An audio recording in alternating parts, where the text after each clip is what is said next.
The war against Iran has entered a phase that leaves Iran in panic, a total war between the United States and the terrorist regime of Iran.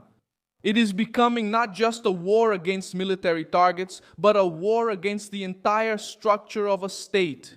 Already in the early developments this Friday, April 3rd, 2026, what is unfolding is a real spiral toward this total war against Iran, with the line between military targets and essential infrastructure becoming increasingly blurred.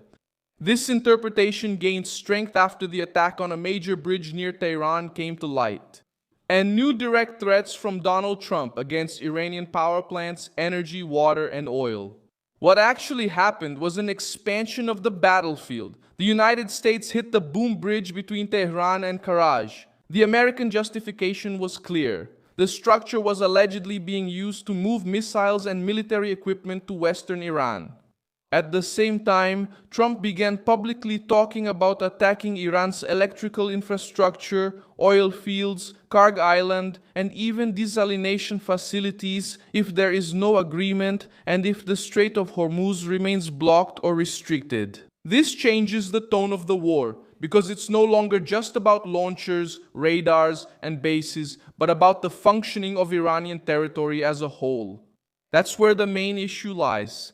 When a war shifts from focusing exclusively on clearly military targets and starts extending to bridges, energy, water, and logistics, the conflict enters another level.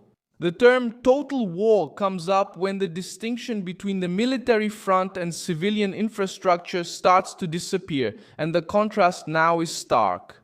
While US Central Command continues to report actions against drones, ships, air defense, and command centers, the political discourse from the White House is already pushing the debate forward. For Iran's vital facilities, the message was grim.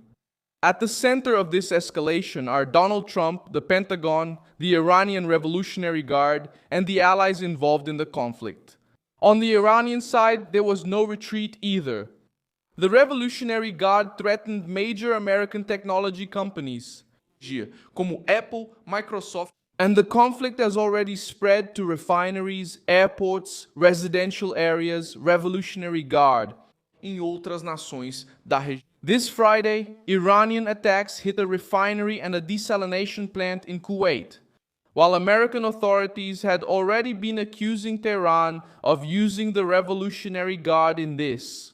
That's why the war has moved beyond the regional level and started to threaten the global economy.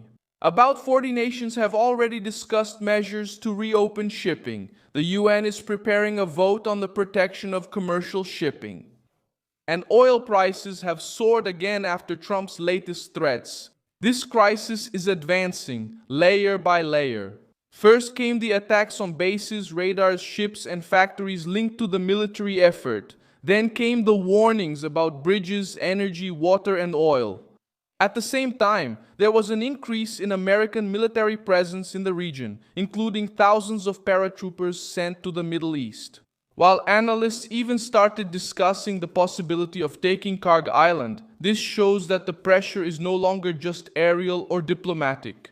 There is a real risk of operational expansion, including more aggressive measures to strangle Iran's revenue, mobility, and supply. And why does all this matter so much? Now, because Iran's trade routes and even private companies are at risk of collapse, the war takes on a new meaning.